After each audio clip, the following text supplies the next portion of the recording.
Muri Zimbabwe kana mchinga matondona ndatobudikira kudai so Zanu PF inokwira BP ende vana pavanoswera vakazvimba bibho vakomana ndadzoka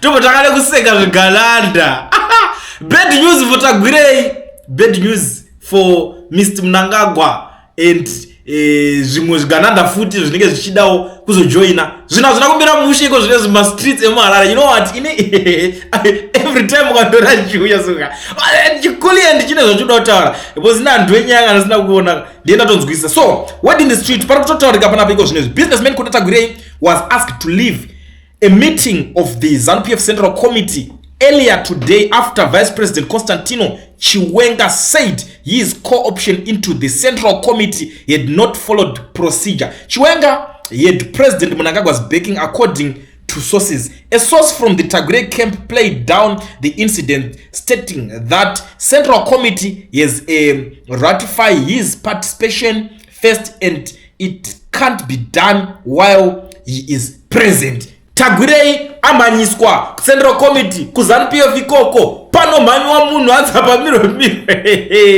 ai ndinogona kubata vanhu veku Zanu PF kagurukuru kanonzwa voice box kana kubata nzeve zvandinoita kudai so ndichirovera pasi kungoti bukaka kana uchiziva kuti unodedza kuti pasi neZanu PF nge zvandinoita inini aizvo zvinowana no reason izvi tanga nekulike this video right now kuitira kuti Zanu iboikane ngavaboikana varume vava aikanga waibata. So yesterday ndaitotaura nditi mangwana pane zvinhu zvichaitika but let's watch the space because unoziva kuti dzimwe dzacho nyaya dzinenge dzingori mumastreets imomo and even zvigananda they choose to ignore this zvinhu zvichada kuzonoitika but inini I knew kuti pane zvoda kuitika. In another version of this story iri kubudawo zvakare because nyaya padzinobuda dzine dzakasiyana-siyana. So imwe version ndori kuti Tagwirei was booted during the meeting in a emotive instruction issued by Vice President Constantino Chiwenga just 1 p.m. A source speaking on condition of anonymity further confirmed to Zima calls of to the men for a comment were not responded to.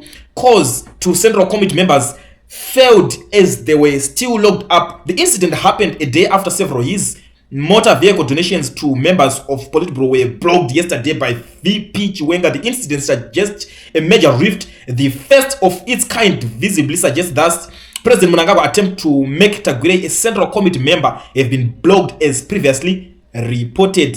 Kwana zima iko koko ndo vakambinga vakazvitaurawo zvavo but I know it's a topic of another day. We come back to it. Unongoziva kuti tinogona tichidzoka but I'm so happy, I'm so excited. Zanu PF iri kutobata Tagwirei nenzeve, bata Tagwirei nechemuchiuno ichirovera pasi kuchamhanywa zvigananda zvakatogadzirira kuti take over the nation. Aikana hapana pekuti tingatongwa nezvigananda ka tunoenda kupi kona vanhu vezvigananda.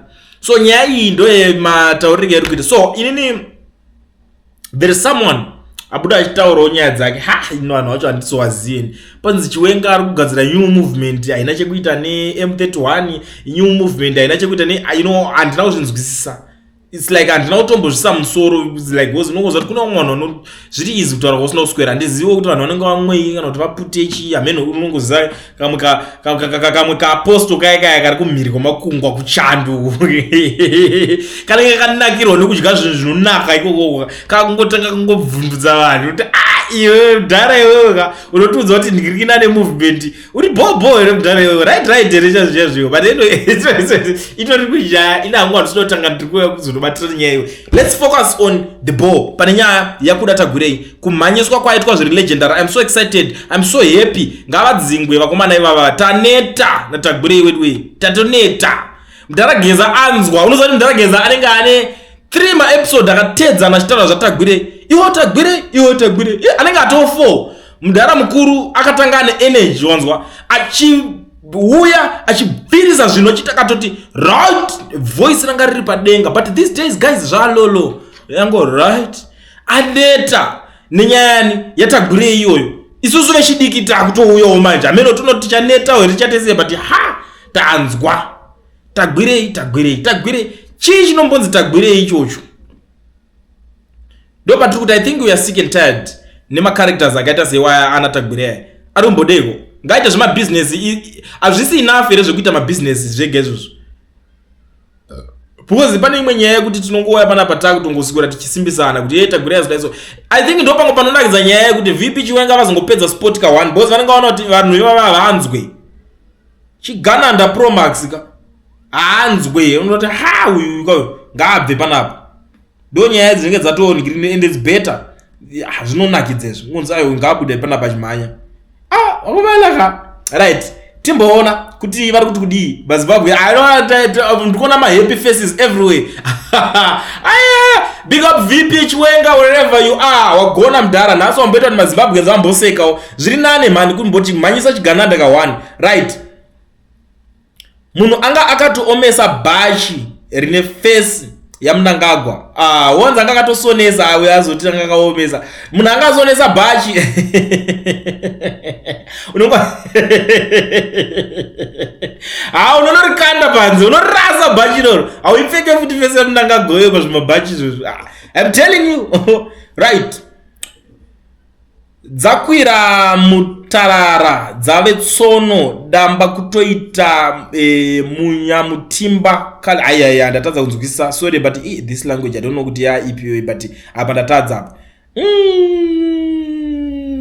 ameno imi Zanu PF ine order zviri kunyazofamba sei ndo zvikubvunzwa nomwe munhu ari kusangana nyaya in the comment section. I know these days I like my comments because zvimwe nguva munongona ngoti kule ndutaura zvako zvine ma reference anenge awanda ndikatoya ndikadai munhu because most of the times ndangotaura nyaya dze freestyle ndinongo ningadai mota uri kuzwana kupi izvo so muri kusvotwa because zviri kwese zvine zviri pa public domain pese size yenyu tinayo vanhu Zanu muchadhakwa. Our revolutionary party has been poisoned by corruption, vice and sleaze. There are too many scarfs with no sense of sacrifice, dignity and human decency. Money and access to free loading of our nation's natural resources is now more important than the public good. It's a mess. It's a mess. It's a mess. Mvonga jaiyo. Mvonga mbopoto. Zvakaoma ende ameno pazvichanaka kuti tichaita zvekudii asi anenge atori ma1 pakaipa Tagwirei amhanyiswa. Zvakakosha tinofanira ngoti tikati gare toyeuchidzana kwatiri kumativi mana enyika. Tagwirei amhanyiswa adzinganiswa. Tagwirei abva achimhanya zvisingaite ameno headline ndibatsirewo mhuri yeZimbabwe tonyora kuti chiapa Tagwirei adzingwa. Tagwirei amhanyiswa naChiwenga. Tagwirei achikidzirwa boza unorohaka unokodzwa nemuromo tikumbira kuti musumuke pano unokodzwa kuti face ya general uye yakahaya mafese ebasa ifese yekuti kana even kana une munhu ane chikwereti chako unotomboikwereta face ya ndikumbira face yenyu mudhara ndibonobvunza chikwereti changu munhu haasi kubhadhara chikwereti. That's the kind of face you here.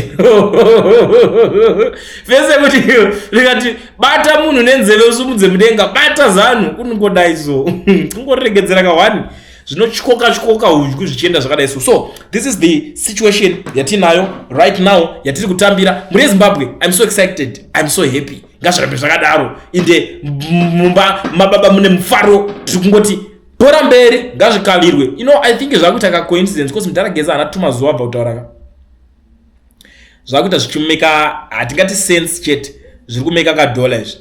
Alright, tell me what you think in the comment section. Nyaya dzinotaura para andikambopedze kutaura but gedze ndingogara ndangozivisana nevanhu vari kugara vemuSouth Africa imimi mazimba enzwaika kana uchida kuregisterwa company yako wobvavhurwa FNB business account usina work permit kana start permit zvinizvo zvinoitwa nemufesa anonzi Owen ane number dzandaisa pa screen pababa mbate contact him on the numbers that are showing on the screen ungoti Owen ndombro kuti undiitiro plan pane zvinhu izvozvi batai Owen izvezvi chero kwamuri ikoko batai Owen ita kuti Owen register apa Owen anopedza ndiye munhu wega usaswera uchikumbira mabank account kune vamwe vanhu unonozovharwa zvakaita umwe face wangu so akaswera chichema because vanhu vacho vatozvigananda mazuva ano vanhu vanenge vakatoningirikina vakatokutrenera kuti vanongonozongokusisa zvimwe zva percentage iyo chingobata Owen passport yonayo inotoita price yakachipa ndikudze price because anongonozotadza kurara futi makungofona wadi ayo torai number mutaure naye mega ipapa price ndisina kukudza price munonobvunzira ikoko munoti aiwa ndanzwa nakuliye ndikazvichenzi